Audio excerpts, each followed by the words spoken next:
मनीष गर्ग। खबर नई दिल्ली। प्रधानमंत्री नरेंद्र मोदी पीएम मोदी शनिवार को नई दिल्ली स्थित भारत मंडपम में नीति आयोग की 10वीं गवर्निंग काउंसिल की बैठक 10th गवर्निंग काउंसिल मीटिंग की अध्यक्षता करेंगे।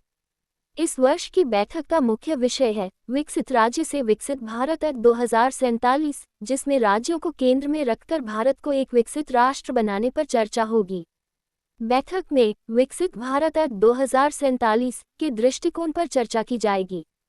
जैसे जैसे भारत एक विकसित देश की ओर अग्रसर है, यह आवश्यक है कि राज्य अपनी विशिष्ट क्षमताओं का उपयोग करें और जमीनी स्तर पर परिवर्तनकारी बदलाव लाएं, ताकि 140 करोड़ नागरिकों की आकांक्षाएं धरातल पर साकार हो सकें। दिल्ली में आज नीति आयोग की बैठक में सीएम विष्णुदेव साय शामिल। भारत मंडपम में आयोजित बैठक के बाद पीएम मोदी और अमित शाह से सीएम साय मुलाकात करेंगे।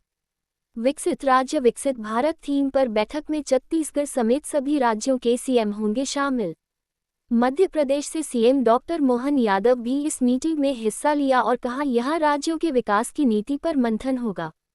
क्या चुनी गई है ये थीम? नीति आयोग की 10वीं गवर्निंग काउंसिल की इस बैठक में देश के सभी राज्यों एवं केंद्र शासित प्रदेशों के मुख्यमंत्री, उपराज्यपाल, केंद्रीय मंत्रीगण, नीति आयोग के उपाध्यक्ष, सदस्यगण और सीईओ भाग लेंगे। विकसित राज्य से विकसित भारत का विचार राज्यों से दीर्घकालिक, समावेशी और साहसिक दृष्टिपत्र तैयार करने का आह्वान है, जो राष्ट्रीय प्राथमिकताओं के अनुरूप हों और स्थानीय परिस्थितियों पर आधारित हों। इन विजन दस्तावेजों में समयबद्ध लक्ष्य निर्धारित होने चाहिए। इसमें मानव विकास, आर्थिक वृद्धि, सततता, प्रौद्योगिकी और शासन सुधारों पर ध्यान देने की आवश्यकता है।